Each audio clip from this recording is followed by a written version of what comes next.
What's going on, Collider Games fans? I'm Caboose, and today what I got for you guys here is my review for Sekiro Shadows Die Twice, the latest game here from FromSoftware. That's pretty difficult to say, and they are of course the developers who made the Dark Souls series, Bloodborne, and plenty of other games that are extremely difficult to play, and Sekiro falls right within that wheelhouse. This game is hard to get through, and oh my goodness, every single encounter is just unrelenting, and you will not get through it without a fight. You are going to have to put in a lot of work to master the combat in this game, and while I do find it very frustrating, it can be so extremely rewarding when you finally take down that big baddie, or when you get through a wave of enemies without getting hit, or when you just get through a wave of enemies. It can be really rewarding, and it can feel very satisfying to complete that.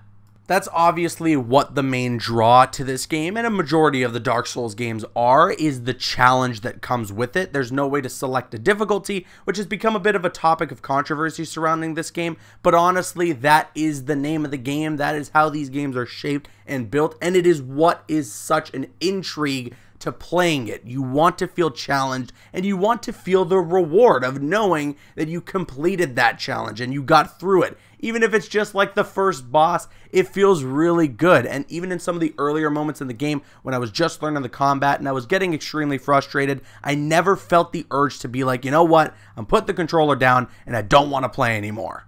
And that is a testament above all else to how good the combat is in this game. Very addicting gameplay here, whether it's the movement, swinging around, using that mechanical arm that you have, parrying or dodging opponents, learning their movement style and learning their attacks and everything that they do so that you can know when to attack them.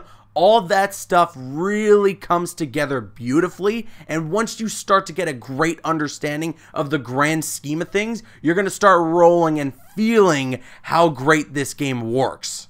From a visual standpoint, the game is very pretty to look at. There are some incredible looking environments, and the setting that the game takes place in definitely helps benefit how cool this game can look. All the character designs and the different enemy types are really awesome to witness, and there were plenty of moments for me, at least throughout my entirety of playing this game, where I would walk up to a new area, you know, whether I'm getting into another stealth encounter or I'm just going to go in guns a-blazing and take out a bunch of enemies, and right before I do so, I look around and just embrace how good this game can look. As for the story of this game, well, without spoiling too much, essentially you are working to protect this lord, and they inevitably get kidnapped, you lose an arm, and that is kind of when your journey begins. You want to go get them back because you are sworn to protect them, and in that you now have a mechanical arm that you can use to upgrade and get new abilities for, and work your way to getting that person back and stopping the person that had kidnapped them in the first place. And unfortunately, the story for this game just didn't do it for me. I wasn't fully invested. I really love the main protagonist of the game. I thought he was great, and he has some good development throughout the story. However, that's about as far as it goes for things that I really loved when playing through the story mode of this game. But because, as I've mentioned, the gameplay is really good and super addicting, that is what will keep you coming back no matter what to progress through the story and get to the very end. Another complaint that I have was that the camera can get a little wonky sometimes. You know, there will be a group of enemies attacking you, and maybe you're trying to run away, and you want to use that mechanical arm to get to a higher point, and you want to maybe aim to a specific area that you want to get to, and things can get a little confusing and unfortunately feel a little clunky. It's not a major complaint, and it's not something that ruined my experience by any means. It's just something that was definitely there and definitely noticeable plenty of times throughout my playthrough.